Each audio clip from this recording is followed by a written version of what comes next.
So it may come as a surprise to many that Russian crude oil is still making its way to Canada. Welcome back to Moose and Loose. Today I've got a jambalaya of stuff. I've got another clip from a Bill Maher, Chrystia Freeland interview where Chrystia Freeland just throws Justin Trudeau under the bus. We've got Marc Miller bringing in up to 10,000 people coming from Sudan. I ran this story a couple days ago. I got more details on this. This is going to cost us a lot of money. We got Donald Trump wanting to bring back the D penalty in America. Trudeau takes another trip to Europe. Russia might make a deal with America. And the UK makes a huge deal with Ukraine. Let's jump into this. First up, we got this bumbling buffoon Justin Trudeau. Here he is on his giant gas-guzzling jet heading over to Europe for another vacation. This one posted by Chris Stacey. Check this out. He exposes him for waving to no one. This is textbook Justin Trudeau. Prime Minister Justin Trudeau is now on his way to the United Kingdom. It's a last-minute trip to deal with the fallout from that Oval Office. Watch this guy wave. Trudeau will meet with his European. He's at the Ottawa airport at an empty hangar. For the Ukrainian president. There are no people there. CBC's Tom Perry is traveling with the Prime Minister, and he tells us more about the last-minute security summit. UK Prime Minister Keir Starmer. It's the only guy. Look at this. There's no one here. There. Summit with European leaders. CBC is there. Then there's a hangar in the middle of an empty airfield. He's literally waving to a camera, to a CBC propaganda camera.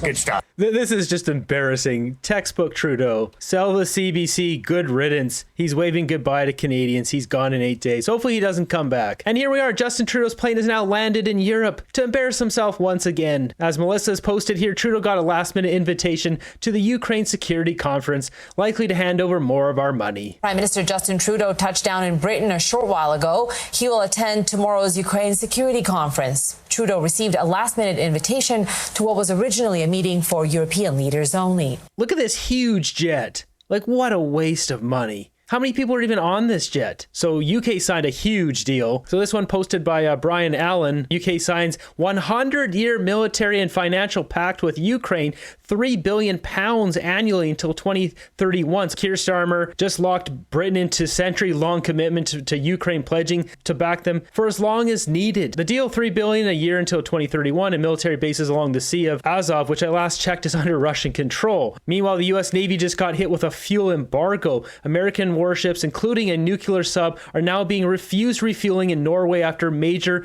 marine fuel suppliers straight up declared no fuel to Americans. So the UK is doubling down, the US is getting snubbed, and the global chessboard just got flipped. So we see that one here. Norway fuel giant refuses to fill US submarines after Trump-Zelensky clash. So things are starting to split apart here, and I bet Putin is just salivating at this. The coalition is breaking apart, and he knows the tough days for Russia are coming to an end. And another reason for that would be this. So breaking Vladimir Putin hints at offering US a deal on rare earth minerals, saying Russia has way more than Ukraine. So now America is going to go from getting the rare earth minerals from Canada to Ukraine to Russia? The guy who invaded Ukraine? This is just getting stupider by the minute. He goes on to say developing these resources requires a substantial capital investment. We would be happy to cooperate with any foreign partners, including American companies. And yes, by the way, the same is true for the new territories. We are open to foreign partnerships. So-called our historical territories have become part of Russian Federation again. So he's basically saying parts of Ukraine. This is just getting more and more crazy by the day. I mean, this is the guy who literally sent missiles into residential towers and blew up people, and now America's going to potentially be doing a deal with them. Meanwhile, we've got Ukraine, who's gotten billions of dollars, and seems like half of it has just gone missing. There's all these reports, I don't know if they're true or not, saying half that money went back to the Democrats in America. There's a lot of money coming from Canada to the Ukraine. Justin Trudeau, highly corrupt, buddy-buddy with Zelensky. What's going on there? I honestly don't know the ins and outs of what is going on with the situation, but when I see stuff like this is footage from Ukraine where military drives around, they know where young men are, and they quite literally drag them out of their house and throw them in the vehicles, making it mandatory to come join the army. They stick them at the front lines and then they get mowed down. Meanwhile, you can see here The guy's dog gets left behind. This can't be the future of Ukraine, dragging young men out of their houses, and then they're pretty much going to be taken out within a week or 2 or 3. This is killing the future of this country. Same with Russia. Both their futures are toast because there's no more young men. So for the short term, they need to make a deal, give over some land, then they can build up their army, and then they can decide what they want to do later on. But they have no power now. At least that's my take on it. There's no point getting mowed down anymore. Just submit defeat for now, come back stronger. So CBC Watcher posts this one. It says CBC's been running this conservative ad 4 or 5 times an hour. So if you haven't seen this, this is a great ad. Trump wants our jobs. We're going to take other countries' jobs. And Marc Carney is just the man to help him. Trudeau and Carney sold out Canada with job-killing taxes that push jobs south. He opposed Canadian pipelines while profiting off U.S. coal. Carney even moved his company's headquarters to New York, just as Trump wanted. You're sneaky. Carbon tax Carney. If Carney wins, Canada loses. Like they picked the greasiest, creepy Count Chocula face Marc Carney's ever made and blow it up on the screen. That's a great ad. Like it really doesn't target the liberal voters. It's just strictly attaching Carney to Trump because that's really what's going on here. I'm sure they're grinding their teeth in the background. Yeah, I bet the CBC doesn't like that this ad's playing. Next up, we got another segment here with Bill Maher and Chrystia Freeland. Freeland throws Trudeau under the bus. So Justin Trudeau, who's on his way out, used to be very popular. I mean, he still has his fans, 3. And they may be asking, why did you turn on him? Because, you know, you were part of his government. What was it? And also, what would you do differently? And if you watch the election here, don't ever say, nothing comes to mind. That's the bad answer to that one. What would you do differently? Well, you know, with the Prime Minister, I think every politician has their sell-by date, and that's part of what happened. But I think the other thing that happened is my party, we're actually called the Liberal Party, and I am an old school Liberal. And Liberals in Canada win when we are focused on people and on what they need in their lives. And we lose when people think that we're focused on virtue signaling and identity politics. So the same thing that sunk the party here in America of the... Wow. Virtue signaling and identity politics, huh? She wasn't a part of that, though. No, not at all. When they went too far left. And that's the impression I got from Justin Trudeau. Why did he go and become one of those elitist type of scolds who looked like he was just overbearing, that sort of left-wing overbearingness? Great question. Maybe because he's a silver spoon schmuck, a pompous loser who's never really achieved anything on his own in his life. These two together is weird, weird, weird. Next up, we got this disaster of a story here. Ottawa commits to resettling 4,700 Sudanese refugees, reopen families' pathways following outcry. So there's a civil conflict going on in Sudan, and Marc Miller has opened up the immigration floodgate, 4,700 refugees, and basically this program can work out to be upwards of 10,000 people. As you can see here, 10,000 people resettling in Canada via their family anchors here. Half these people can come as refugees, and the other half come through a family resettlement program. So I've broken down the dollar amount here because while it'd be great to help these people, our country's broken, our people are suffering, we don't have the money to help these people. We just don't. So it does say here, for part of this, they're bringing in applicants that are high earners or have $10,000, $9,900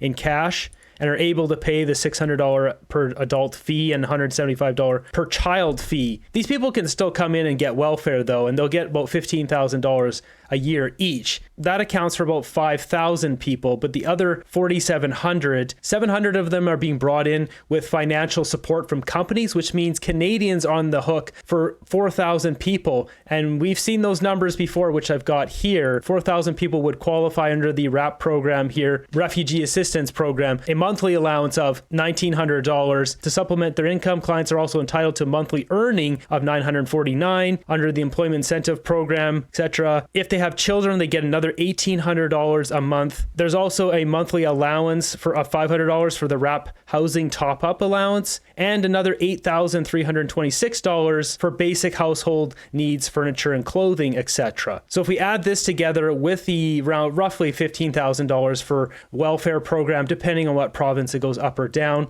For the other 5,000 people, as you can see here, there's about $1,000 in British Columbia. Works out to be just over $12,000 here. I've got the math here. So there's that $8,000 for furniture, and then all these other numbers that are monthly, that works out to be $48,535, almost $50,000. If they have kids, they get another $21,000, bringing them up to $70,000. Just for the sake of doing the math, I went to $60,000, which is the number between these two. That times 4,000 refugees brings us to $240 million that we're on the hook now, thanks to Marc Miller. Add in $75,000 for the other 5,000 people that would be on welfare, and that brings us to $315 million that Marc Miller just spent of our money. I'll say it again, like, I wish we could help these people. We don't have the money. They just ran a massive deficit. Our country's broke. We need to build pipelines. We have too many of our own people who have been paying taxes for years that are sleeping in campers and cars and tents that need to be taken care of first before the people of Sudan. Canada first. Next up, we have a loophole letting refined Russian oil into Canada. Part of Justin Trudeau's virtue signaling is helping Ukraine, supporting Ukraine. Meanwhile, the entire time he's been buying oil from Russia, supporting the Russian conflict machine.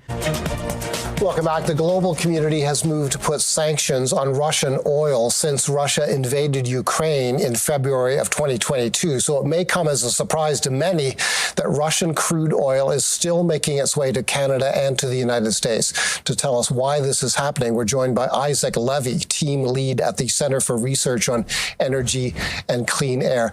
Isaac, thanks a lot for joining us. This does come as a surprise to me, and I'm sure to many viewers as well. How is it that Russian crude oil is making its way to Canada, and is it being refined in refineries here? Thanks very much for having me on your show.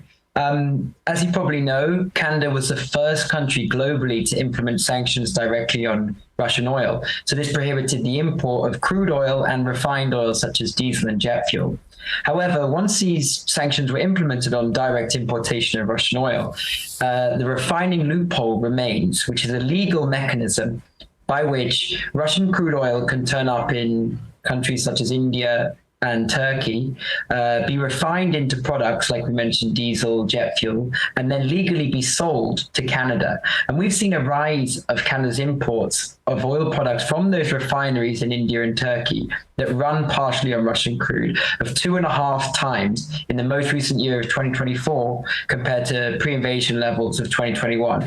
So our estimates suggest that in 2024, Canada imported around $200 of oil products made partially from Russian crude since the start of 200 million, not 200. The invasion. So this is something that is all legal, but it's expanding as companies act in their best interest to boost profits, sending huge amounts of money back to Russia. What was that dollar value again? I think you misspoke. You said $200 worth of Russian oil. You must have meant something else. Apologies, 200 million US dollars. Right. And the reason this is an issue is it's sending around 70 million US dollars of Kremlin tax revenues from the export of Russian crude that gets turned into refined products, such as we mentioned, diesel, that then go to Canada. So that's 70 million US dollars that the Kremlin is earning from that trade, that those Russian molecules are ending up in Canada, is enough to fund around 3,000 new recruits of soldiers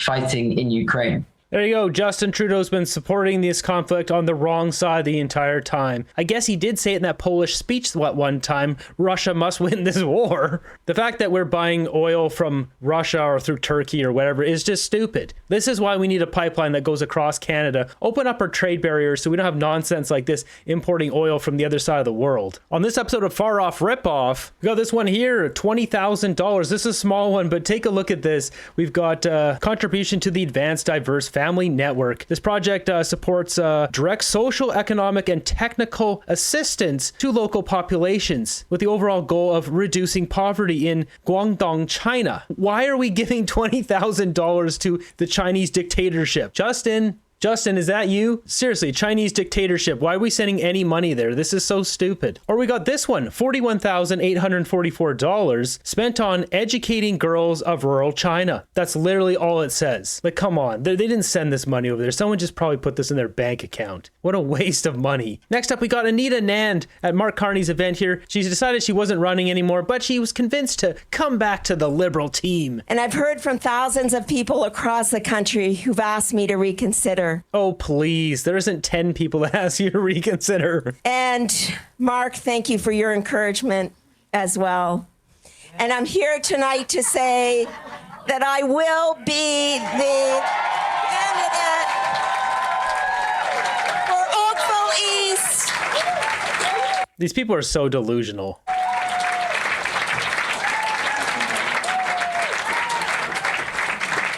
For the third consecutive time in Oakville East, I'm going to run to be the next MP and hold this seat under the leadership of Prime Minister Mark Carney. This woman's been a disaster this entire time. She said she's going to resign. Now she's back. These are all bootlicking liberals. These rats all sniffing around for the cheese. They want that money. They think Mark Carney's going to bring it to them. This is hilarious. I'm waiting for the memes on liberal changing their minds every day and acting like nothing is different to start. What a creep. He is. Creepy Count Chocula Mr. Burns here. When the polls revert back, are they going to stick around?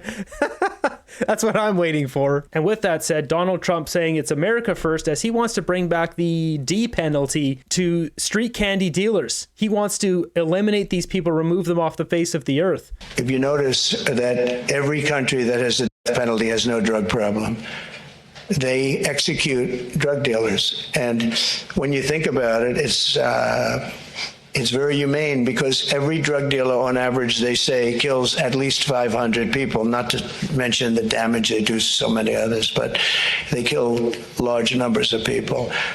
China, Singapore, actually there are quite a few, many in Asia where they have the problem. There's no drug problem whatsoever. They come to our country because we have a much softer policy. We give them a slap on the wrist and say kill a lot of people. So we're going to, I don't know if our country is ready for it. I am ready for it. The penalty if you deal drugs, you have to set out guidelines like fairly large numbers, etc. But you'll have it go down very greatly.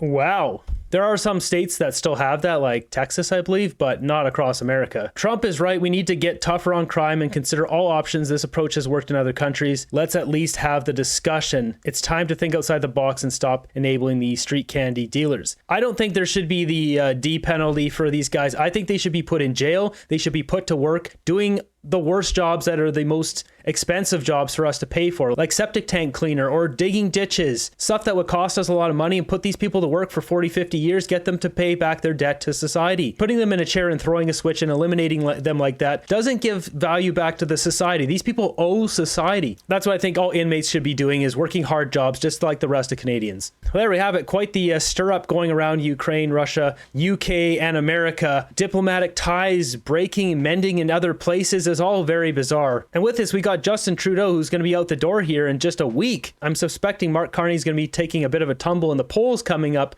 There's a lot changing on here. Stay tuned and buckle up.